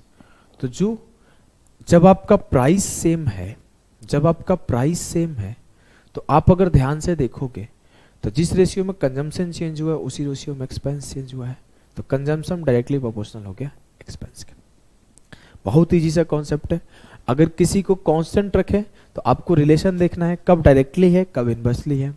अगर वो तीनों में चेंज करे तो किसी एक से दूसरे को डिवाइड कर दो, किसी एक से दूसरे को मल्टीप्लाई कर दो, बस पीसीई याद रखना। आ जाओ सवालों को देखते हैं। पहला सवाल आपके सामने है, धाकड़ तरीके से उड़ा दो। कैसे करोगे? If the price of petrol increases by 7%, price 7% से बढ़ गया, 100 से 107 हो गया। बोला है by what percent should the consumption be decrease, consumption को कितने से डिक्रीज करे अगर एक्सपेंडिचर सेम रखना है। एक्सपेंडिचर सेम रखना है, कंजम्पशन को रिवर्स कर दो, जो प्राइस का रेशियो है उसका रिवर्स कर दो कंजम्पशन। 107 खा रहे थे, अब 100 खाओ, मतलब 7 का कमी कर दो कंजम्पशन के ऊपर। कंजम्पशन कितना था? 107, 7 की कमी हो गई 107 के ऊपर, 7 गुणे 100 बटे 107, 107 अपॉन 700, 100 का पहाड़ा पड़ो, 100 छक्के 600, लगभग 6 से ही जाएगा शुरुआत में, आंसर वही होगा। अगर आप सॉल्व करोगे तो 107 इंटू 6 642, 700 माइनस 642, 6 सही 58 अपॉन 107%। क्लियर है? जी सर, एकदम क्लियर है। नेक्स्ट सवालों पे मूव करते हैं। अगला सवाल आपके सामने है, करने का कोशिश करो। बोला है पेट्रोल का प्राइस को 15% से हाई किया गया, by how much percent should a motorist reduce the consumption of petrol so that the expenditure on it does not increase. Price क्या हुआ है? 15% से इंक्रीज हुआ है। 15% का मतलब होता है 3/20। प्राइस 20 से 23 हो गया, एक्सपेंस सेम रखना है तो मुझे कंजम्पशन को 23 से 20 करना पड़ेगा, मतलब 3 का कमी करना पड़ेगा 23 के ऊपर। 3 गुणे 100 अपॉन 23, इट मीन्स 13 सही 1/23% will be the correct answer. पहाड़ा याद है ना? 23 से कम 23, 23 थी 69। मुझे याद था, एक बहुत ही प्यारा सा नंबर होता है, आप लोग भी याद रख लेना, 299। इसे हम लोग 13 गुणे 23 लिख सकते हैं। अगर आप HCF का सवाल देखोगे नंबर सिस्टम में, तो जब वो बोलता है ना कि if what is the HCF if 2 prime factors या फिर product of the given number is 299, तो वहां पे वो H इंटू 13 इंटू 23 बन के ऐसा केस बनता है। वहां पे मैं आपको जब सवाल सॉल्व कराऊंगा ना तो इसका यूज दिखाऊंगा, इसका यूज। और एक नंबर होता है 221, इससे भी बहुत बार सवाल आया है, जो लोग पढ़ते होंगे उन्हें पता होगा। इस सवाल को भी बहुत बार एग्जामिनर यूज किया है। इस दोनों से भर भर के सवाल आए हैं। एक और नंबर याद आ रहा है, मुझे सिखा देता हूँ, 899। इससे तो एल्जेब्रा में भी सवाल आया है और HCF LCM में भी सवाल आया है। चलो ऐसे सिखाते रहूंगा मैं धीरे धीरे। आ जाओ अगले सवाल पे चलते हैं। अगला सवाल बोला है the price of well has increased by 20%, however it's consumption decreased by 8 सही 1/3%। What is the percentage increase और डिक्रीज इन द एक्सपेंडिचर। तेल की कीमत 20% से बढ़ोतरी हुई, 5 से 6 कर दिया। जी हाँ। कंजम्पशन 8 सही 1/3% से डिक्रीज हुआ। 8 सही 1/3% का मतलब होता है 1/12। कंजम्पशन 12 से 11 हो गया। पूछा है कि एक्सपेंस में चेंज बताओ। ये प्राइस है, ये कंजम्पशन है, तो प्राइस इंटू कंजम्पशन बराबर एक्सपेंस होता है, सभी को पता है। 6 से काटा 6 दूना 12, 5 दूना 10 मेरा पहले एक्सपेंस था और 11 मेरा अब एक्सपेंस है। 1 का चेंज है एक्सपेंस के ऊपर, 1/10 इंटू 100, 10% का। ये ऐसे लिखोगे क्या 1/10 इंटू 100? बेवकूफ हो, सीधे मन में सोच लो 100 से 110 हुआ, 10% का इंक्रीज। एक्सपेंस में 10% का इंक्रीज होगा। क्लियर? एकदम धाकड़ तरीके से क्लियर है सर। लग रहा है कि बूस्टर पढ़ रहे हैं, स्लो स्लो एक एक स्टेप लिखा लिखी नहीं चल रहा है। अगला सवाल है, the price of diesel increase by 16%, a person wants to increase expenditure of diesel on diesel by 10% only, by what percentage correct to 1 decimal place should he reduce his consumption. सवाल अब बदल गया। सवाल ये बोल रहा है ना कि अगर खर्चा वो 10% से बढ़ाना चाहता है, मतलब एक्सपेंस को 100 से 110 करना चाहता है, और डीजल की कीमत 100 से 116 हो गई, तो आपको बताना है कि उसके कंजम्पशन में क्या चेंज आएगा। बहुत सिंपल सा तरीका है सर, आपने अभी अभी सिखाया था। अच्छा हाँ सिखाया था, जी हाँ सर, आपने ये सिखाया था कि मुझे कंजम्पशन का चेंज निकालना है, तो change in expansion upon change in price कर दो। मुझे कंजम्पशन का चेंज निकालना है, तो सीधा सीधा आप change in expense upon change in price कर दो। तो जो चेंज इन एक्सपेंस था वो क्या था, 100 से 110 था। एक्सपेंस खुद बोल रहे 10% से बढ़ा दिया, और जो चेंज इन प्राइस था वो क्या था, 100 से 116 हुआ है, मैं कर दिया। इनको रेशियो काटा, ये मेरा एक्सपेंस का रेशियो है, खत्म। ये 116 इधर आ जाएगा, ऐसे 2 से काट सकते हो, 2 5 10, 2 8 116। मतलब मेरा एक्सपेंस जो 58 था अब वो 55 हो गया। सॉरी, जो मेरा कंजम्पशन, सॉरी, जो मेरा कंजम्पशन 58 था वो अब 55 हो गया। 3 से मेरा कंजम्पशन कम हो गया 58 के ऊपर, 3/58 इंटू 100। 2 से काटो 29 दूना 58, 2 से काटो 150 बार गया। 29 का पहाड़ा नहीं याद है तो याद कर लेना, 29 5 145, 5 बचा, 29 से कम 29, लगभग 5.1% से मेरा कंजम्पशन डिक्रीज हो जाएगा। वो खुद ही पूछा है कि कितने से रिड्यूस होगा, तो 5.2% से। क्लियर है? बोलोगे जी सर। इसी स्पीड को मेंटेन करते हुए इस सवाल का आंसर आपका खुद से आना चाहिए, कुछ नहीं करना, 112 को 128 से डिवाइड कर दो, आंसर आ जाएगा। एक लाइन का सवाल है।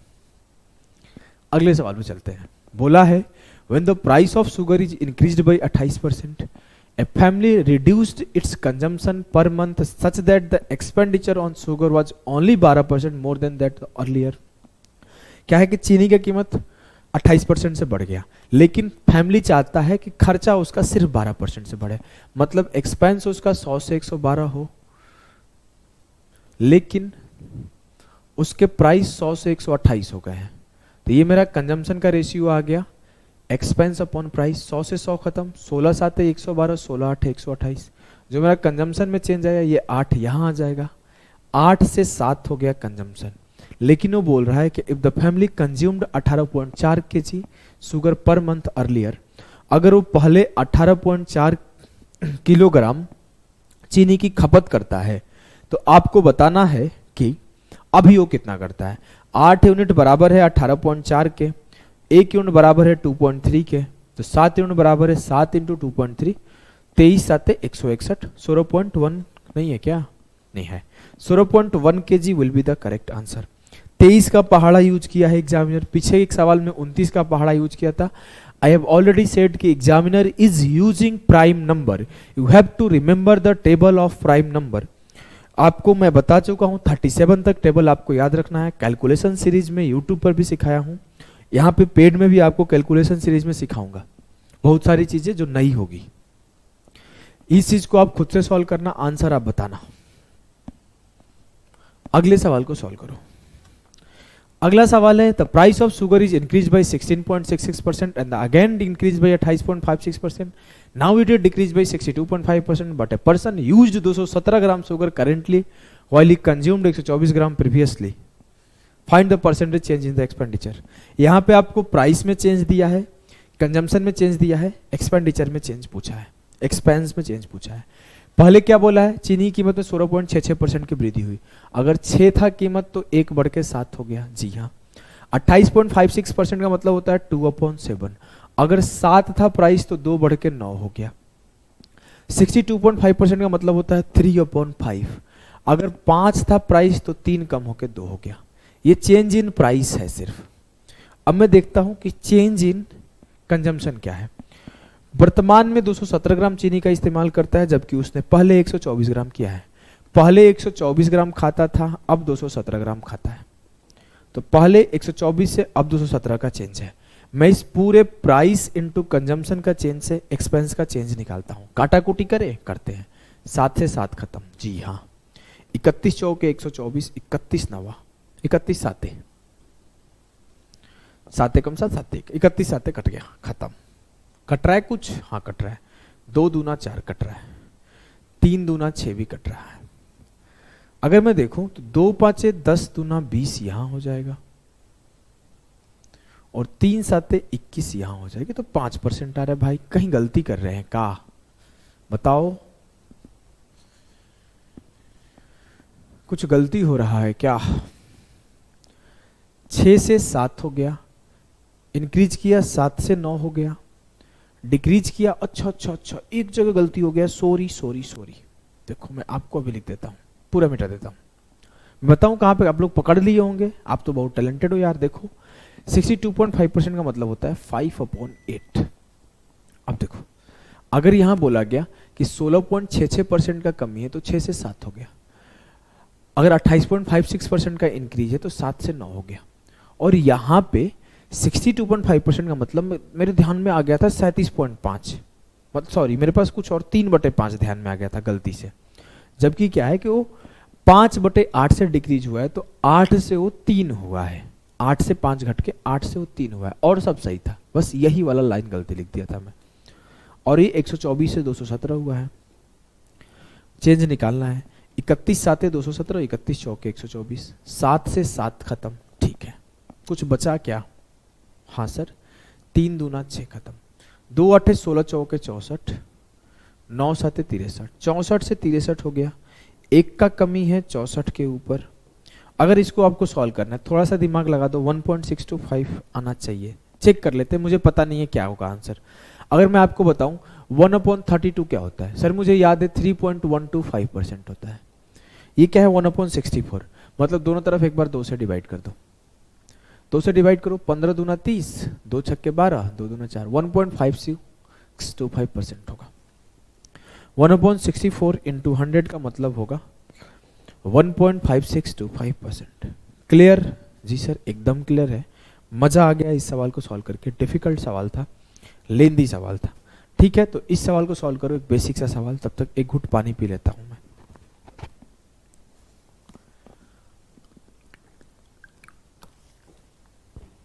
सवाल कुछ यूं है कि a reduction of 20% in the rate of sugar enables Sudhir to get 6 kg more sugar for RS 960. What is the reduced rate of sugar? चीनी की दर में 20% की कमी से प्राइस क्या हुआ है? 20% से कम हुआ है, मतलब 5 से 4 हुआ है। फिर बोला है सुधीर 6 kg ज्यादा चीनी पाने लगा। अच्छा, 960 रुपए में, मतलब पहले भी 960 खर्चा करता था, अब भी 960 खर्च करता है, अब 6 kg ज्यादा पाता है। मतलब उसके कंजम्पशन 6 kg से बढ़ गए, जबकि उसका एक्सपेंस सेम है। और एक्सपेंस सेम रहता है तो जो प्राइस का रेशियो रहता है उसका रिवर्स कंजम्पशन का रेशियो होता है 4 से 5। ये बोल रहा है कि उसका कंजम्पशन 6 kg बढ़ गया, लेकिन सर यहां तो उसका कंजम्पशन सिर्फ 1 यूनिट से बढ़ा है। 1 यूनिट बराबर है 6 kg के, तो 5 यूनिट बराबर है 5 छक्के 30 kg, 4 यूनिट बराबर है 4 छक्के 24 kg। जब भी ऐसे सवाल पूछेगा एग्जामिनर तो टोटल 4 चीज पूछ सकता है। पहला पूछ सकता है find his original consumption. Original consumption, पहले वो कितना खाता था, ओरिजिनल कंजम्पशन बताओ। तो ओरिजिनल कंजम्पशन अगर पूछेगा तो उत्तर होगा 24 kg वो खाता था। दूसरा सवाल वो पूछ सकता है फाइंड हिज न्यू कंजम्पशन। तो न्यू कंजम्पशन अब कितना खाता है, तो पहले 24 खाता था, अब 6 ज़्यादा खाने लगा, तो 5 छक्के 30 या फिर 24 + 6 30, अब वो 30 kg खा रहा है। अगला सवाल वो पूछ सकता है कि find his original price, original price, उसकी मूल कीमत क्या थी, जो कि पूछा है reduced rate.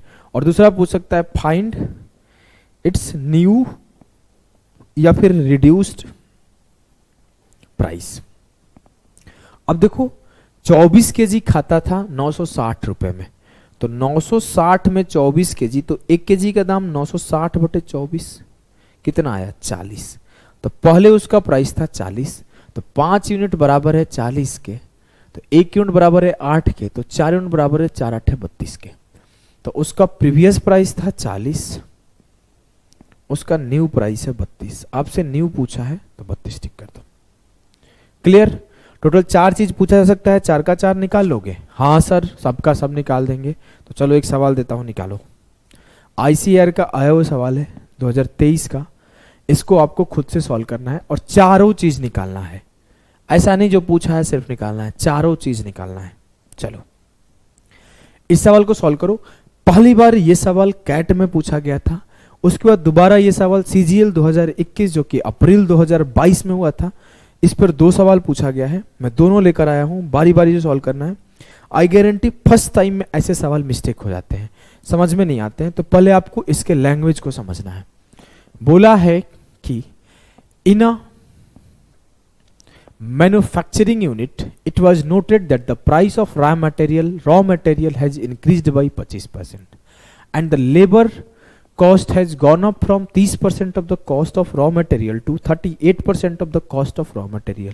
What percentage of the consumption of raw material be reduced to keep the costs the same as the before the increase? बोला गया है कि नोट किया गया है कि कच्चे माल की कीमत 25% से बढ़ गई, मतलब 4 से 5 हो गई। ठीक, अब बोला है ये कॉस्ट है रॉ मटेरियल का। अब बोला है कि the labour cost has gone up from 30% of the cost of raw material. जो मेरा ये पहले था इसका 30% लेबर कॉस्ट लगता था, अब 38% लगेगा। इस 4 का 30% पहले लगता था, सर 4 का 30% निकालना डिफिकल्ट है, मैं इसको 40 से 50 कर लेता हूं। क्यों किया? कैलकुलेशन बचाने के लिए। अभी भी ये 25% का ही इंक्रीज है। अब इस रॉ मटेरियल का 30% मेरा लेबर कॉस्ट था, 40 का 30%, 4 तिया 12। पहले 12 रुपए मेरा कॉस्ट लगता था, लेकिन अब क्या हो रहा है सर? अब कुछ यूं हो रहा है कि अब 38% रॉ मटेरियल का कॉस्ट लग रहा है, तो इस 50 का 38% लगेगा 19। सर इतना तेज कैसे की? वही कहानी, शिफ्टिंग ऑफ परसेंटेज। 50 का 38% निकालना था, मैं क्या किया, परसेंट को यहां शिफ्ट कर दिया, तो 38 का 50% निकाल दिया, तो 38 का 1/2 मनवे में सोच के निकाल दिए 19। क्लियर है? जी सर। अब मैं अगर पूछूं कि उसके खर्चे क्या थे, पहले उसके खर्चे थे 52, अब उसके खर्चे क्या है? 5 1 6 69। उसका जो प्राइस है, रियलिटी में उसका जो प्राइस है वो 52 से 69 हो गया। लेकिन वो बोला है what percentage of the consumption of raw material be reduced. मुझे कंजम्पशन कितने से कम करना पड़ेगा जब मेरा कॉस्ट जो है पहले जितना रहे।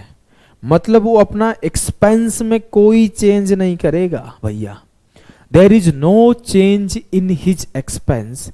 इसका मतलब क्या है कि जो इसका कॉस्ट है, जो इसका प्राइस है, जो इसका कॉस्ट है, जो भी प्राइस है, उसका रिवर्स होगा इसका कंजम्पशन 69 से 52। तभी तो इसका price into consumption, price into consumption, दोनों ही केसेस में इसका जो एक्सपेंस होगा सेम होगा। कितने से चेंज हुआ? 9 से 2 गया 7, 6 से 5 गया 1, 17 का चेंज है किसके ऊपर? 69, लगभग 25%। Correct answer. नहीं 24.6 होना चाहिए क्या? चलो हम लोग कैलकुलेट करके देख लेते हैं। कैलकुलेशन करेंगे तो आ ही जाएगा। पहले हम लोग क्या करते हैं, 3 से काट लेते हैं। 23 तिया 69, 3 5 15, 3 6 18, 3 7 21, लगभग 567 जाएगा। 3 5 15, 2 बचा 3 6 18, 566.66 जाता है, उसको रख लेते हैं। 23 से काटा, 23 दूना 46, कितना बचा? 10, 23 चौक 92, 24 point something % will be the correct answer. देखो मैं थोड़ा जल्दीबाजी में टिक किया फिर भी पकड़ लिया। अगर नीचे 68 होता तो क्या होता, देखो मैं कैसे टिक किया था, तो 17/68 होता, तो 17 चौके 68, 1/4 25% होता आंसर।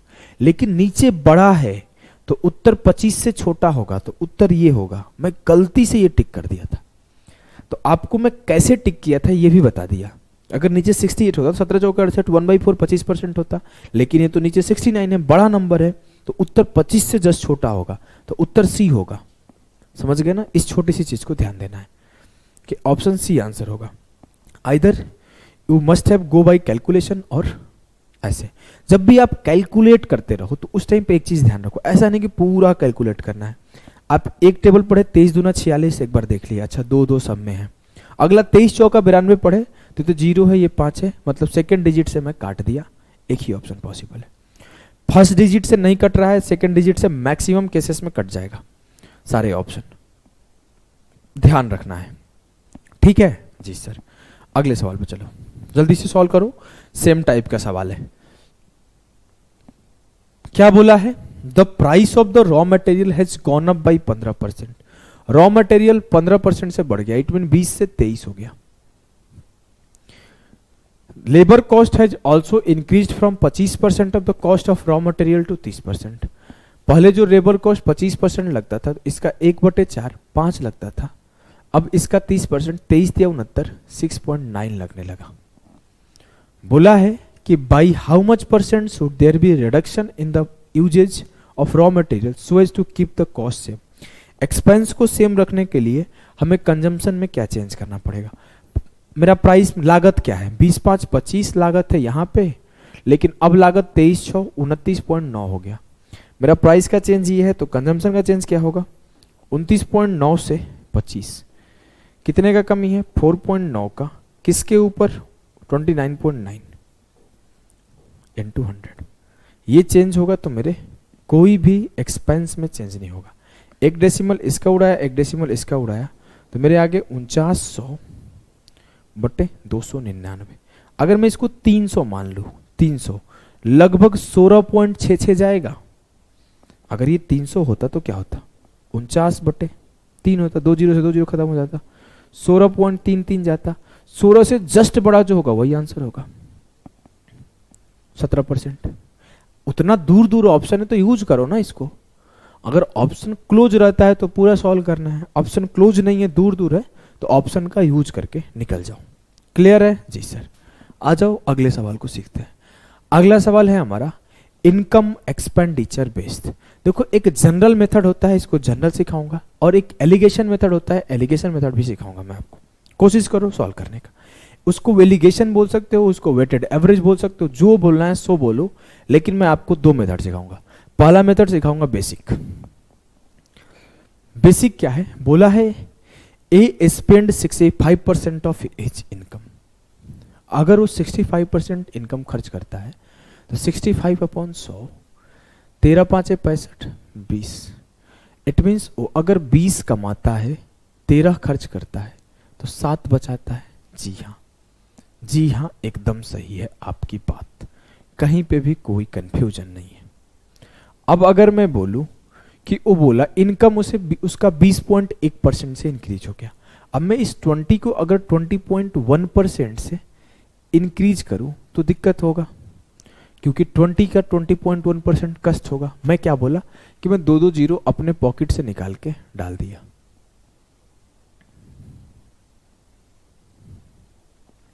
अब क्या हुआ, मैं बोला मेरा इनकम 2000 था, एक्सपेंस 1300 था और सेविंग 700 था। अब ये 2000 पे 20.1% का इंक्रीज है, मैं इसका 20.1% निकाल दिया। 2 एकम 2, 2 दूना 4, 402 की वृद्धि यहां पे है। जी हाँ, उसके व्यय में, एक्सपेंस में कितने % की वृद्धि है सर? इसके एक्सपेंस में जो वृद्धि है ना वो 25% का है। इसका 1/4 कर दो, 4 3 12, 4 दूना 8, 4 5 20, 25% निकाला, 1/4 कर दिया। 402 इनकम में वृद्धि, 325 एक्सपेंस में, तो मैं चेक करूं कि उसके सेविंग में कितने का वृद्धि है। 402 माइनस 325 कितना बचा, लगभग 77। 77 का वृद्धि है उसके एक्सपेंस सेविंग में।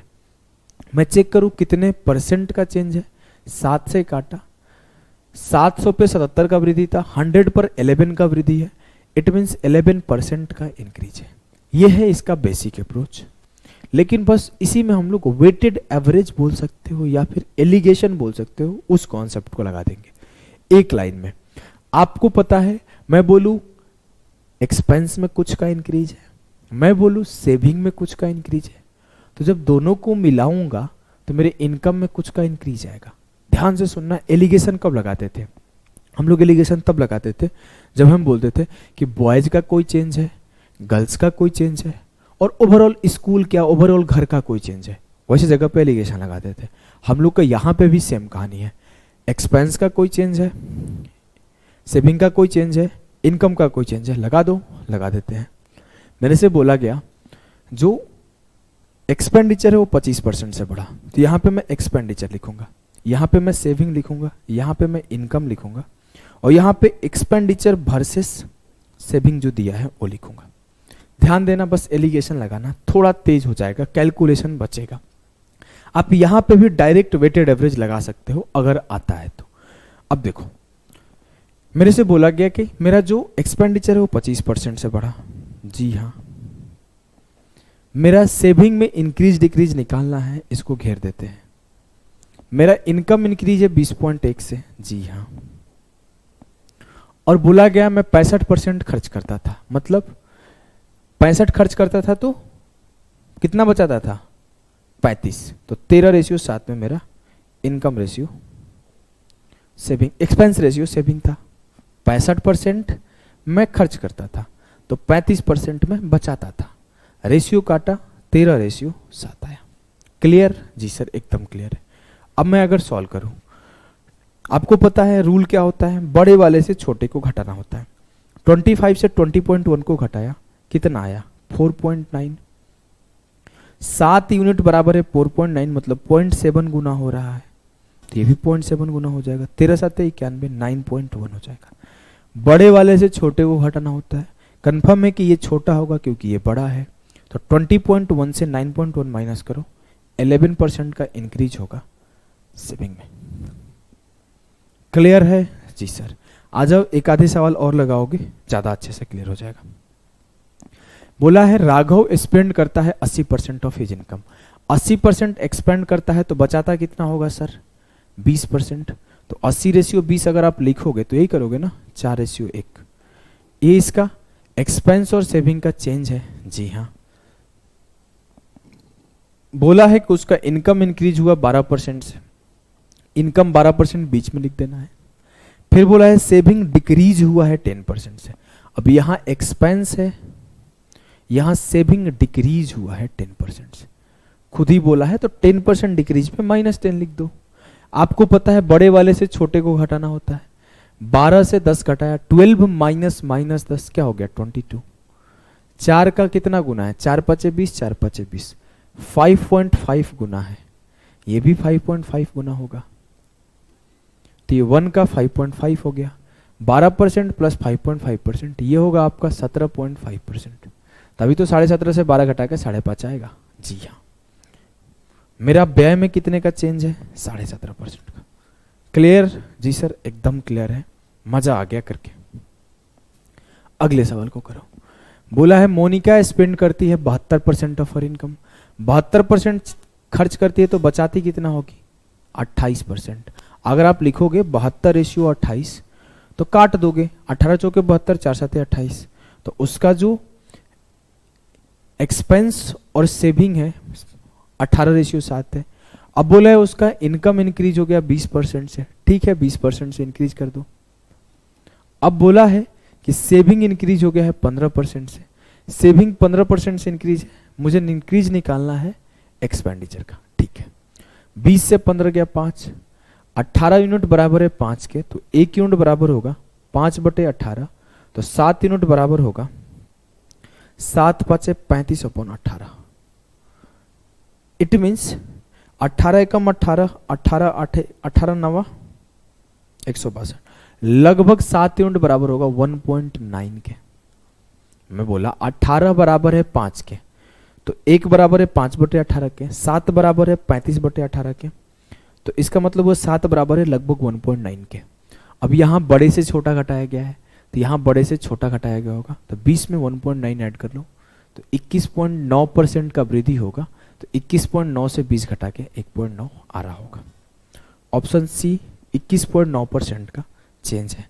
क्लियर जी सर? एकदम क्लियर है, कोई दिक्कत नहीं है। तो 3 सवाल आपके प्रैक्टिस के लिए। सवाल 01 सॉल्व करना है, क्या आंसर आएगा बताना है। सवाल 02 सॉल्व करना है, बताना है क्या आंसर आएगा। सवाल 03 सॉल्व करना है और बताना है क्या आंसर आएगा। चलिए आगे बढ़ते हैं। अगला सवाल सॉल्व करने का कोशिश करो, मेंस का आया हुआ सवाल है। बोला the monthly salaries of A and B are the same. A B and C donate 10%, 8% and 9% respectively. A और बी का मासिक वेतन समान है, जबकि ए 10%, बी 8% और सी 9% एक ट्रस्ट में दान देते हैं। आगे बोला है the difference between the donation of A and B 400। A और बी के दान के बीच का अंतर 400 है। ए और बी का इनकम समान है और ए और बी का दान का अंतर 400 है। कहानी समझे? हाँ सर, मतलब 10% माइनस 8%। ए और बी का दान का अंतर कितने का है? 2% ऑफ देयर इनकम। लेकिन ये बोल रहा नहीं 400, तो ए और बी का इनकम का 2% किसके बराबर? 400 के। तो 1% किसके बराबर? 200 के। तो 100% किसके बराबर? 20,000।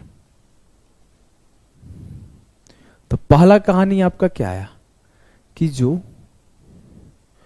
ए की और बी की इनकम है वो 20,000 रुपये मंथली है।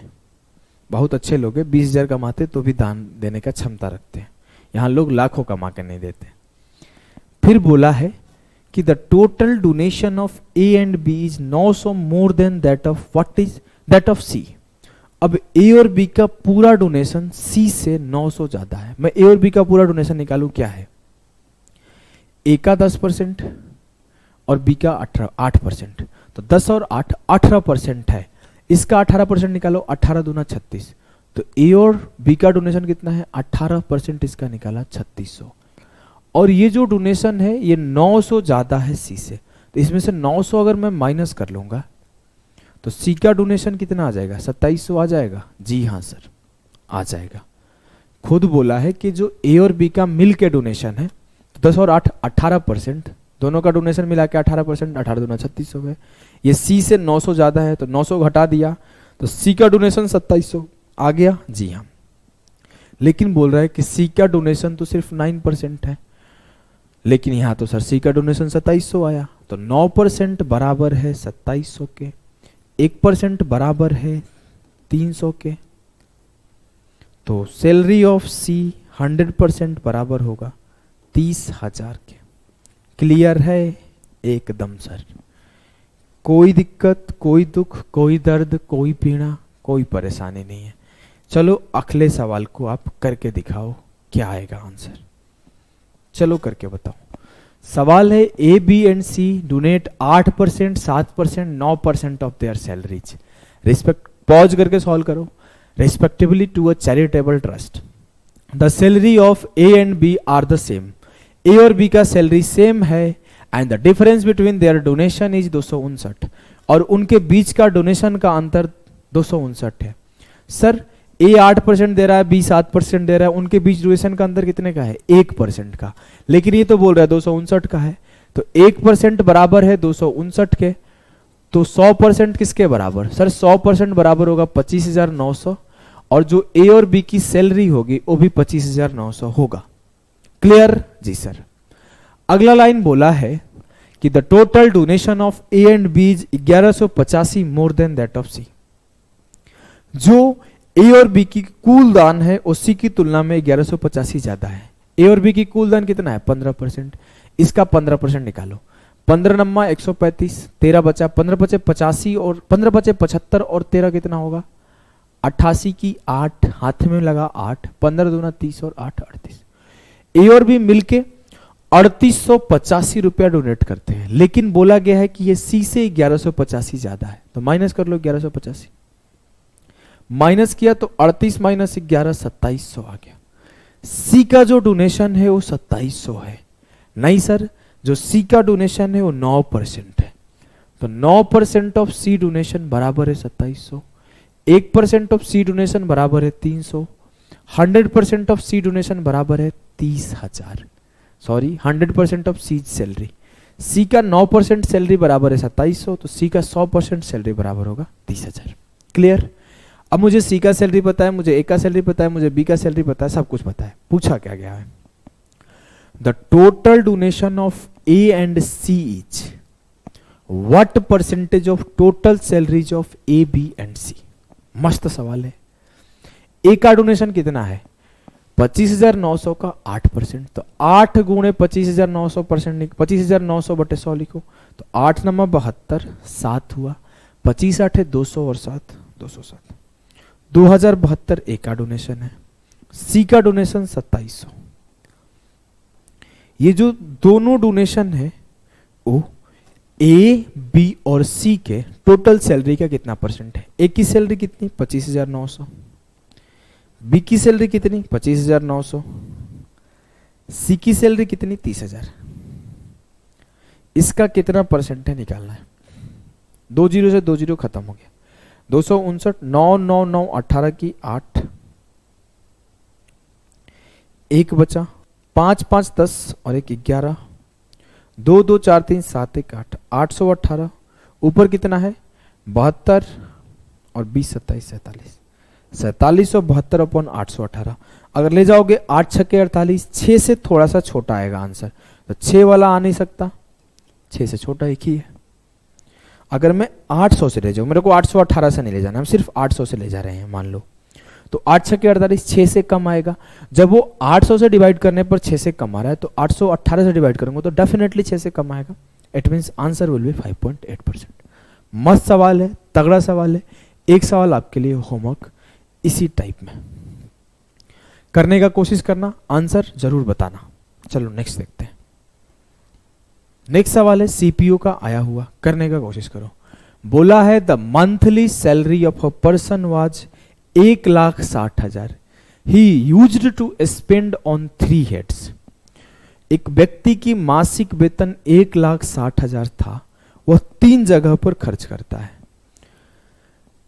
व्यक्तिगत पारिवारिक खर्च जिसे पी से डिनोट किया जाता है, जी हां। टैक्सेस जिसे टी से डिनोट किया जाता है, जी हां। एजुकेशन लोन जिसे ई से डिनोट किया जाता है, जी हां। The rest were his saving, और उसके बाद जो बच जाता है वो सेविंग, मतलब ये उसका क्या है एक्सपेंस।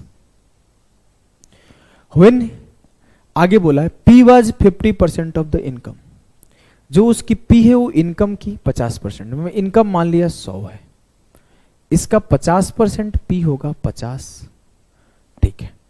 फिर बोला है ई वाज 20% ऑफ पी, अच्छा तो पहले ई है, तो चलो मैं पहले ई लिख लेता हूं। अब जो ई है 50 का 20%, खुद बोल रहा है ई वाज 20% ऑफ पी, 50 का 20%, 50 इंटू 1/5 ये 10 हो जाएगा। जो टी है 1.5% ऑफ ई है, अगर यहां पे टी लिखूंगा तो इसका 1.5% 1.5 हो जाएगा, इसका 15% 1.5 हो जाएगा। 10 का मैं मन में कैलकुलेट कर लिया था, 10 का 15% 1.5 हो जाएगा। अब इसका 100 रुपए इनकम था, इतना एक्सपेंस है, तो सेविंग क्या होगा 50 10 60 61.5, 100 से घटा दो तो सेविंग इसका हुआ 38.5 यूनिट। अब कहानी बदला, कहानी क्या बदला, when is salary got raised by 30%, जब उसका वेतन 30% बढ़ गया, वेतन 100 से 30% बढ़ के 130 हो गया, ठीक है। अब क्या हो रहा है, he maintain the percentage level of P, पहले जितना पी था उतना ही पी अभी भी है, मतलब 50% अभी भी खर्च कर रहा है, तो 130 का 50% 65 हो गया, ठीक है। अब बोला है but E become 30% of P, 65 का 30% निकालो, 3 बचे 15, 3 छक्के 18, 19, 19.5 उसका ई है। एजुकेशन पे खर्चा, एंड टी बिकम 20% ऑफ ई। जो टी है इसका 20%, मतलब इसका 1/5 है, 5 से इसे डिवाइड करो, 5 तिया 15, 5 निम्मा 45, सी उसका टी उसका 3.9 है। अब मैं अगर इसका सेविंग देखो तो पहले खर्च देख लेते हैं। 9 5 14 की 4, 19 3 22, 23 और 65 88, 130 कमा रहा है, 88.4 खर्च कर रहा है, तो बच कितना रहा होगा? 130 से 88.4 घटाओ, 10 से 4 गया 6, बचा कितना? 9 से 8 गया 1, बचा कितना? 12 से 8 गया 4, 41.6 बचा। अब मैं बोलूं पहले केस में इसका सेविंग 38.5 था, दूसरे केस में इसका सेविंग 41.6 है। पूछा है sum of the two saving each. Sum of saving 6 5 11 की 1, 8 1 9 1 10, 4 3 7 1 8, 80.1 यूनिट। मुझे पता क्या है? मुझे उसकी सैलरी पता है, मुझे 100 यूनिट का वैल्यू पता है, 1,60,000 है। मुझे 1 यूनिट की वैल्यू पता है 1600 है, मैं 80.1 यूनिट का वैल्यू निकाल दूंगा। 16 एकम 16, 16 8 है 128, 128 16 0 will be the correct answer. Clear है जी सर? जब भी आपके सामने ऐसा सवाल है बड़ा सा लैंग्वेज वाला पेपर में, सवाल ऐसे देखो और देखते ही स्किप, सॉल्व करने का कोशिश भी नहीं करना, सोचना भी नहीं है कि मैं इसे सॉल्व करना है स्टार्ट करो। इसको तभी स्टार्ट करना है जब आप रिलैक्स्ड हो, चिल माइंड में हो, जब लग रहा है कि हाँ अब ऑलमोस्ट सारे सवाल हो गए, 2-3 बचे हैं, जो टाइम टेकिंग क्वेश्चन है उसे मैं आराम से करूंगा। वैसे टाइम पे ही ऐसे क्वेश्चन उठाना चाहिए। एक 2023 का भी सवाल है जो लेकर आया हूं, जब भी ऐसा सवाल है पहला काम क्या करोगे? अच्छा खट से हटा दो। इतना बड़ा लेंथ का क्वेश्चन पढ़ने में 30 सेकंड लगेगा, समझने में 10 सेकंड लगेगा, करने में 1-1.5 मिनट लगेगा, 2 मिनट से ज्यादा का टाइम लेगा, कम से कम 2 मिनट लेगा। ऐसे सवालों को हमेशा स्किप करना होता है। आ जाओ अगले सवाल को करो, ये भी सीपीओ का आया हुआ सवाल है।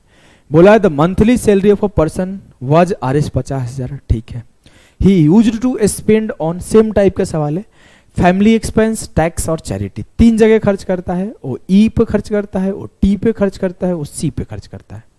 उसका इनकम कुछ भी हो, वो ई पे खर्च करता है, वो टी पे खर्च करता है, वो सी पे खर्च करता है। जी हाँ, चलो देखेंगे। फिर उसका जो बच जाता है वो सेविंग बच जाता है। बोला है मेरे से कि ई वाज 60% ऑफ द इनकम। अगर इनकम 100 यूनिट है, इसका 60%, 60 उसका एजुकेशन फैमिली एक्सपेंसेस पे खर्चा है। And she was 15% of t, इसका 15% सी है। नहीं, टी वाज 20% ऑफ, सॉरी पहला लाइन ये है। बोला है टी वाज 20% ऑफ ई, इसका 20% निकालो, 6 दूना 12, 12 इसका टी है। And she was 15% of t, इसका 15%, 12 गुणे 15 180 होता है, तो 1.8 होगा। 12 का 15% ही तो निकालना था, 12 का 15% निकालो, 12 गुणे 15 180 बटे 100, 1.8। अब मेरा सेविंग क्या होगा? 60 10 70 1 71, तो 73.8 खर्च हो गए, तो मेरा सेविंग जो हुआ 26.2 का सेविंग हुआ। जी हाँ। अब मैं बोला गया आगे, उसकी सैलरी 40% से बढ़ गई, हिज इनकम रेज्ड बाई 40%, 100 से 140 साहब का इनकम हो गया। ठीक ठीक। फिर बोला है he maintain the percentage level of he, पहले भी 60% करता था, अब भी इसका 60% करेगा। 140 का 60%, 14 छक्के 84, ठीक। फिर बोला है बट टी बिकम्स 30% ऑफ ई।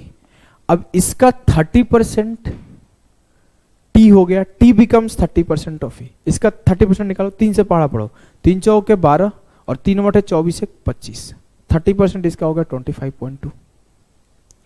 फिर बोला है and c becomes 20% of t, इसका 1/5 सी हो गया, 1/5 निकालो, 5 5 25 और 5 चौके 20, 5.4 ही होगा ना, 5 चौके 20, 0 4 कहां से बउआ? इसका 1/5 5.4 हो गया। सही है? नहीं, गलत है।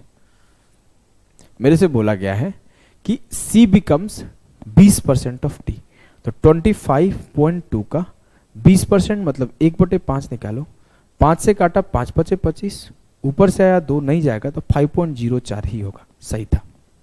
मैं कैलकुलेशन में बिल्कुल नहीं गलती करना है।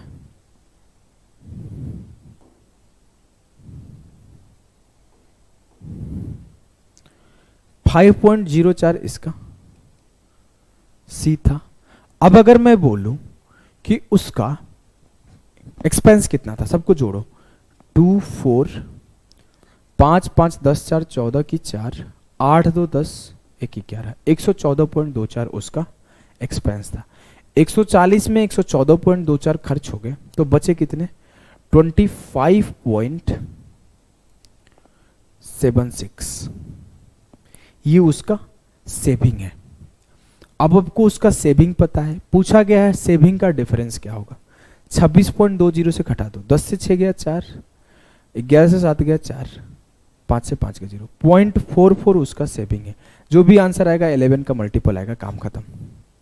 वैसे आप सॉल्व करना चाहो तो 100 यूनिट बराबर है 50,000 का, तो 1 यूनिट बराबर है 500 का, 0.44 बराबर होगा 44 5 220, ऑप्शन 1। क्लियर जी सर, क्लियर है। बहुत ही लेंदी, बहुत ही तगड़ा सवाल सीपीयू का करा दिया गया। आ जाओ एक सवाल जो कि सीपीयू में ही आया है, इसको खुद से करना। ये मेरे शिफ्ट का सवाल है जो मेरा पेपर हुआ था एसएससी सीपीयू 2020 का। ये सीपीयू का आया हुआ सवाल है, पीछे वाला तब सीजीएल का आया हुआ एक सवाल था, उसको भी करा दिए। अब हम लोग आखिरी सवाल करेंगे आज के सेशन का, जो कि सीजीएल 2023 में आया हुआ है। बोला है family income is 35,000 in a month. एक आदमी 35,000 एक महीने में कमाता है। Family spends the income on various expenditure.